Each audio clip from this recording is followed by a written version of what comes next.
This is a request video, and the request was basically asking about the wrist flicks that I mentioned in a solo practice routine that I posted on Facebook and Twitter.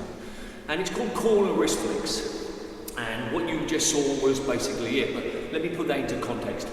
A good swing is very similar to a trebuchet. Now, a trebuchet is a medieval weapon, and it's basically a slingshot, and that's really what your swing is. A swing is arm and then wrist. Okay, now, don't take that out of context. Don't think that you just need to be flicking with your wrist all of the time. And in another video, I'll explain that much more in depth. But what we're doing is we're lifting our arm up, and as we're swinging down at the last moment, not the last possible moment, but at the last moment, we're then using our wrist. And it's very similar to the trebuchet, which moves up and then flicks the sling part at the end. Now, to work on that strength, you need to isolate it. And this is what this exercise does. My objective here is to use no swing. I'm going to move back and I'm going to demonstrate without the ball.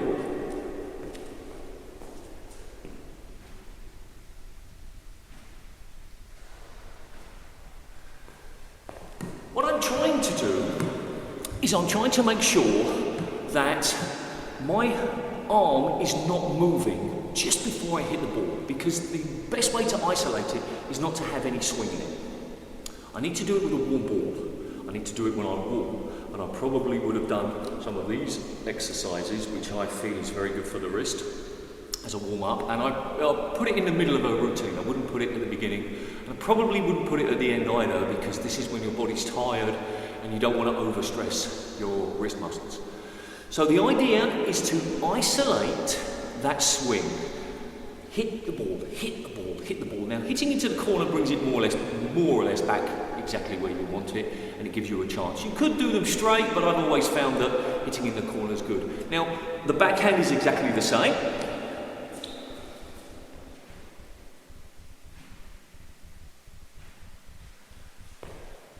It's harder though, because that type of movement, moving out, is much harder. If you were to do this movement, it would be much easier than having to do that movement. And it's the same with the swing. So you'll find the backhand a little bit harder, but persevere. Do not, I repeat, do not do more than 50 in one go. And in fact, 50 is quite a lot. Start maybe with 10 and then work up to 20. The objective, remember, is to isolate that movement as much as possible. If you start to swing just to keep the ball going and at the end think, hey, I did a good job. No, you didn't do a good job. Isolate, maybe cock the wrist, which is keeping it back and at 90 degrees, flick, and then see what happens. Hopefully the ball will come back to you. If not, you need a little bit of work on your timing. So that was the request. Thanks for asking that. I'm going to get back to them. Please consider subscribing to the videos. Definitely visit coachphilip.net, and remember, practice, practice, practice, but smart practice. See ya.